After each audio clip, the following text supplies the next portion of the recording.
Добро пожаловать в мой канал. Ce sera sans précédent depuis 2011. La croissance devrait atteindre 1,9% cette année en France, selon la nouvelle prévision dévoilée mardi par l'INSEE. Et les économistes de l'Institut de statistique s'attendent à ce que la France garde la cadence au premier semestre de l'an prochain.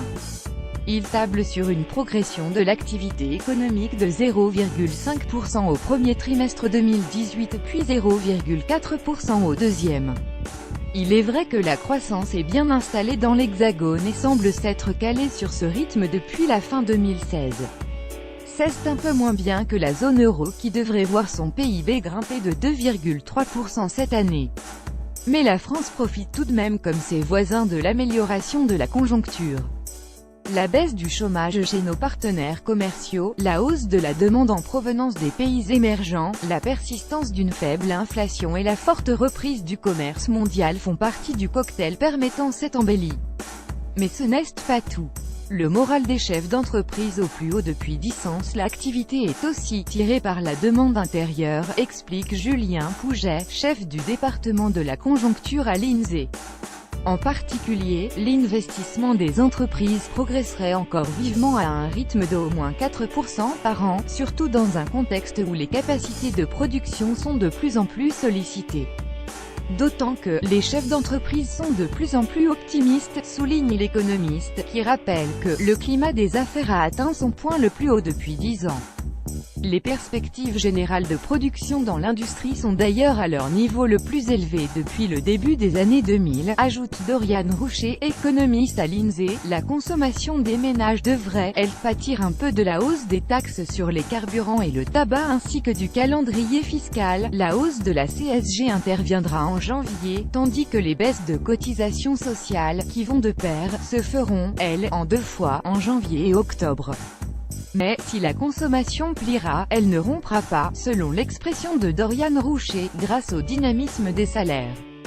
Création d'emplois moins forte. Parallèlement, les créations d'emplois seront moins élevées en raison de la baisse du nombre de contrats aidés.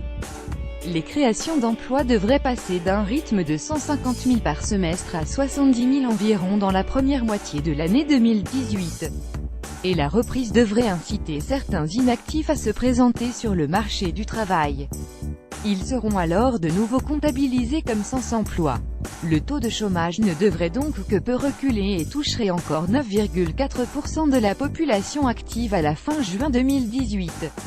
Plus grand que la Banque de France anticipe une stabilité du chômage en 2018. L'investissement des ménages, qui, en 2017, n'a jamais été aussi dynamique depuis 1999, devrait se stabiliser.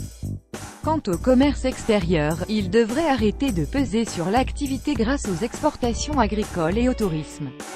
Car, le déficit des échanges de produits manufacturés se creuserait encore un peu d'ici à mi-2018, selon Julien Pouget. Les contraintes sur l'offre ressurgissant pourtant, si tout semble bien aller, l'INSEE met en avant un point noir: les goulots d'étranglement ressurgissent dans l'économie française. Ainsi, les industriels signalent désormais majoritairement des problèmes d'offres, notamment de recrutement, plutôt que des contraintes de demande pour la première fois depuis 2007. Cela signifie d'une part que les industriels sont fortement incités à investir pour accroître leurs capacités. D'autre part, le fait que ces contraintes surviennent si tôt suggère que les crises successives de 2008 puis 20 2013 ont probablement détruit des capacités de production, explique Dorian Roucher.